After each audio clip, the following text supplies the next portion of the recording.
நம்ம பார்க்கக்கூடிய இந்த மூலிகைக்கு பேர் தாங்க துத்தி. இது பெரும்பாலும் மூலம் சார்ந்த நோய்களுக்கு சிறப்பாக வேலை செய்யுங்க.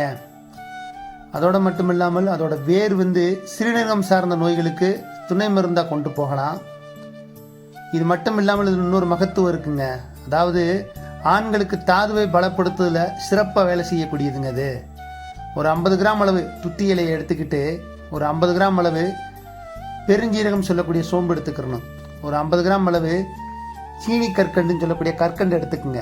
இதெல்லாம் ஒன்றா போட்டு இடித்து பெரிய நெல்லிக்காய் அளவு ஒரு உருண்டையாக உருட்டி காலை மாலை வெறும் வயிற்றில் சாப்பிட்டு ஒரு டம்ளர் பால் குடிங்க.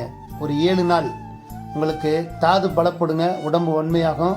இந்த வீடியோ பிடிச்சா லைக் பண்ணுங்கள், ஷேர் பண்ணுங்கள். தினம் தினம் இது போல் மருத்துவ தகவல் தெரிஞ்சுக்கணுன்னா நிச்சயமாக நம்ம சேனலை ஃபாலோ பண்ணுங்கள். மேலும் தகவலுக்கு ஸ்க்ரீனில் வர நம்பருக்கு கால் பண்ணுங்கள். நம்ம ஆலவாய் அரசு குருகுல சித்தா மருத்துவமனையை தொடர்பு கொள்ளுங்கள்.